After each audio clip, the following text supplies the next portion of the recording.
At the beginning of our financial journey, the first thing we need to understand is that money is not just numbers in a bank account, but a reflection of our daily choices. Everything you consume, every small purchase, every decision contributes to the current state of your financial life. Many times, we believe the problem lies in not earning enough, but the truth is that without organization, even high salaries become insufficient. That's why the first step is awareness.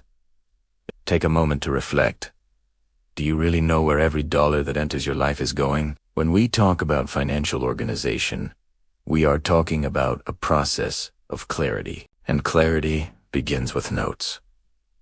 Grab a notebook, a spreadsheet, or even an app on your phone and record all your expenses. Don't underestimate small amounts like a coffee at the bakery or a snack during the afternoon, because those are exactly the expenses that, when added up, cause big impacts on your budget. At this stage, don't worry about cutting anything, yet just observe and write it all down. This exercise of financial self-awareness is transformative, and for the first time, you'll have a real picture of your economic life. After mapping your expenses, the next step is comparing them with your income. Many people believe they rebalanced, but only notice the lack of control when doing this simple calculation. If expenses are greater than income, the math will never work, and this inevitably pushes people into debt. But if there's still a positive balance, you have the opportunity to redirect that money towards smarter goals. At this moment, it's important to separate fixed expenses, which cannot be eliminated, from discretionary ones, which can be adjusted.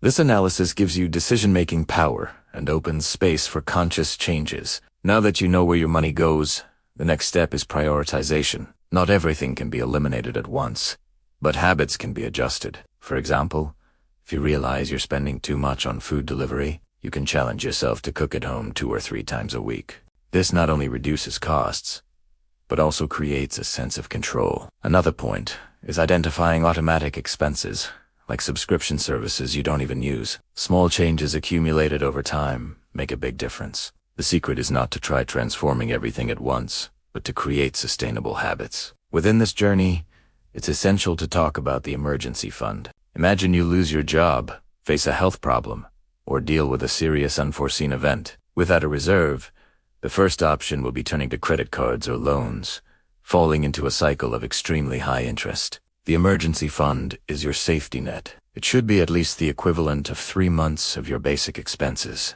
ideally 6 months. This money should stay in a low-risk, easy-access investment, such as a savings account or treasury bonds. This way, you guarantee peace of mind to face any unexpected situation. But saving money is not enough. It's also important to create clear goals. Ask yourself, what do you want to achieve financially in the next 12 months? It could be traveling, changing your car, starting an investment, or simply getting out of debt. Setting objectives makes financial organization more motivating. When we have a defined goal, every saving has meaning. Skipping something unnecessary stops being a sacrifice and becomes a strategic choice to achieve what really matters. Another crucial point is changing the mindset about consumption. Many times, we buy things not because we need them, but to compensate for frustrations or to keep up with social standards. This is where financial education directly connects with emotional intelligence. Learning to say no to impulse purchases is one of the most powerful skills to strengthen your financial life.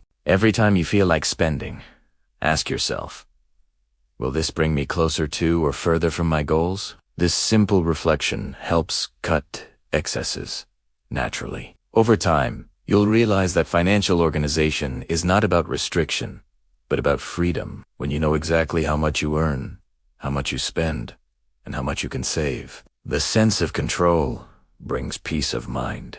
There is nothing more comfortable than looking at the future and realizing you are prepared to handle unforeseen events. This eliminates the anxiety of the end of the month, the worry about bills, and even improves your quality of life. After all, money is energy, and when it flows in an organized way, your entire life balances out. From this new level of awareness, it's time to think about the next step.